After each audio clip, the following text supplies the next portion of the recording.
sujet de ce jour, c'est « Je n'ai pas d'identité ».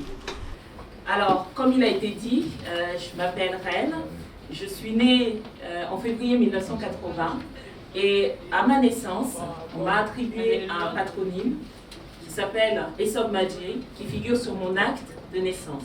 C'est la première identité que l'on m'a donnée. Cette identité, elle vient de mon père. Cet acte de naissance, il est un acte de naissance qui parle des parents qui m'ont mis au monde, donc mon père et ma mère, qui ont choisi mes différents prénoms, j'en ai 3. Ça fait un petit peu beaucoup. Je n'ai pas d'identité. À 17 ans, mes parents m'ont envoyé en France pour poursuivre mes études. J'ai eu mon bac à 17 ans et j'ai poursuivi mes études en France. J'ai fait un BTS informatique industrielle. Alors, lorsque je suis arrivée dans cette filière, nous étions 2 filles sur un groupe de 32 élèves. Et en informatique industrielle à l'époque, il n'avait pas encore vu de filles venir dans cette filière.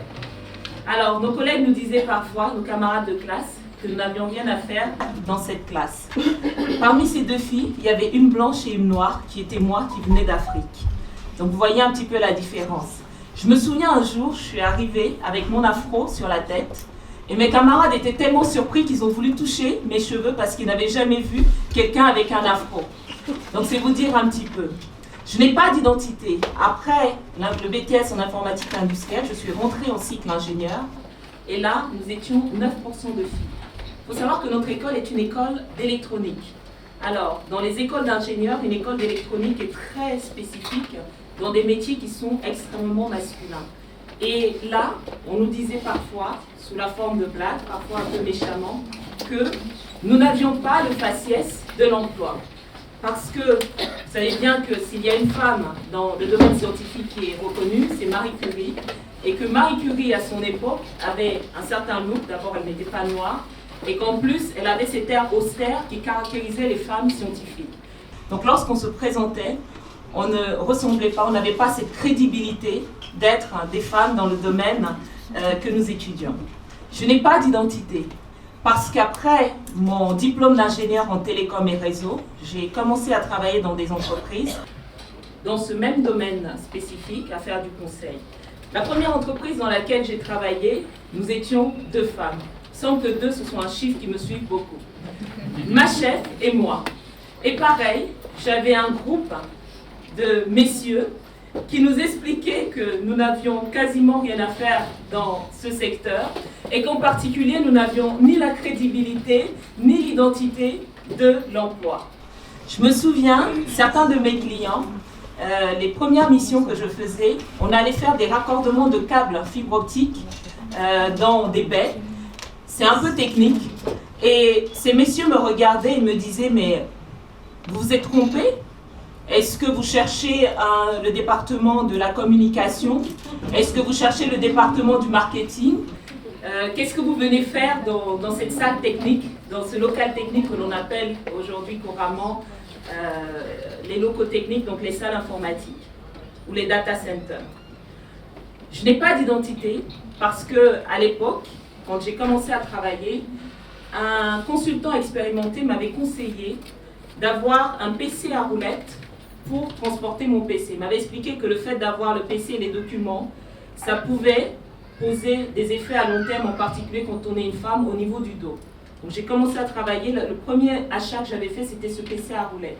Et quand j'arrivais parfois, on me demandait si j'étais hôtesse de l'air, on me demandait ce que je venais faire. Alors par la suite, j'ai travaillé dans une entreprise qui faisait des audits de cybersécurité. Et je me souviens qu'une fois j'ai débarqué, c'était l'été en Europe, donc j'avais une robe et mon PC. Et le monsieur m'a regardé comme s'il voyait une apparition. Et il m'a dit, on attend l'expert pour faire l'audit de sécurité. Je dis, bah, c'est moi. Voilà, je n'ai pas d'identité. À la suite de cette première expérience professionnelle, j'ai créé mon entreprise en 2009, en janvier 2009. Et lorsque j'ai créé cette entreprise, j'ai tout de suite voulu travailler en Afrique.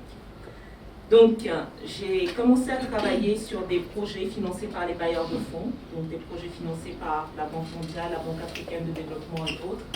Et souvent, dans mes équipes, je faisais appel à des consultants externes des experts qui venaient travailler donc, sur ces différents projets. Il m'arrivait à plusieurs reprises, lorsqu'on allait rencontrer les clients, les ministres, les autorités de certains pays, que l'on interpelle les experts qui avaient en commun d'être souvent des hommes, parfois blancs, et tous au-dessus de 45 ans, pour leur demander de venir introduire la société qui avait gagné le projet.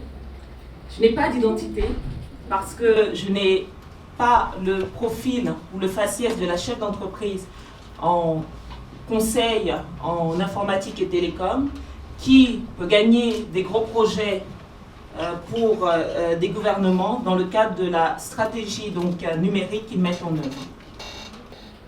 Je n'ai pas d'identité parce que lorsque je me suis mariée, on nous a fait signer un papier indiquant quel était notre nouveau nom. Et là, mon patronyme avait encore changé. Donc, Essop Madjé a disparu et Mbang est devenu mon nouveau patronyme. Voilà.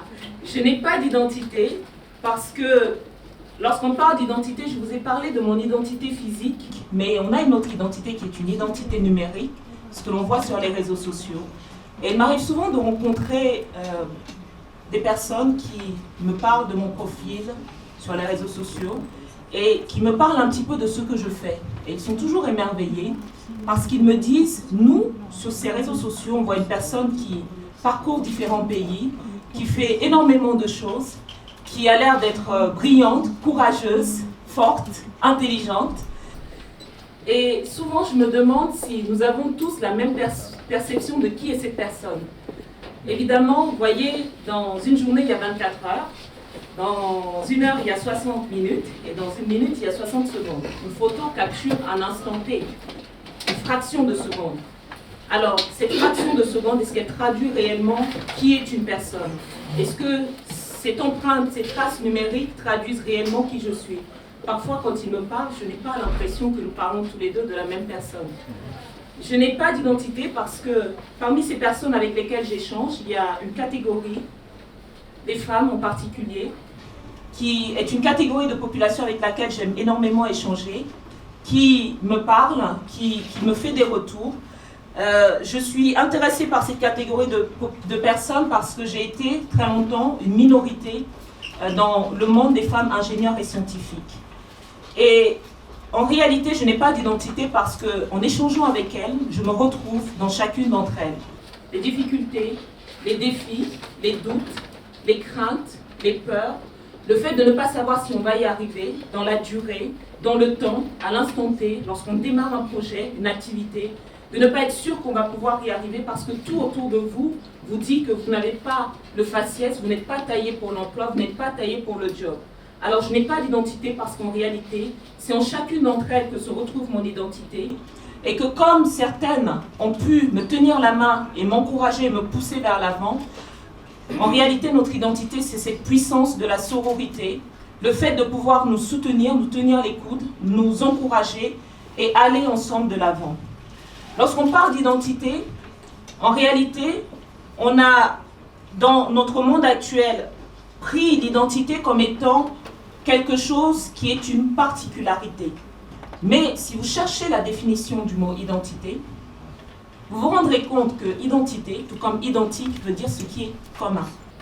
En réalité, ce n'est pas ce qui nous différencie, c'est ce qui est commun à chacun d'entre nous. Et ce qui est commun à chacun d'entre nous, Sénèque a dit, tant que nous vivons parmi les hommes pratiquant l'humanité, c'est cette particularité, c'est le fait que nous soyons humains.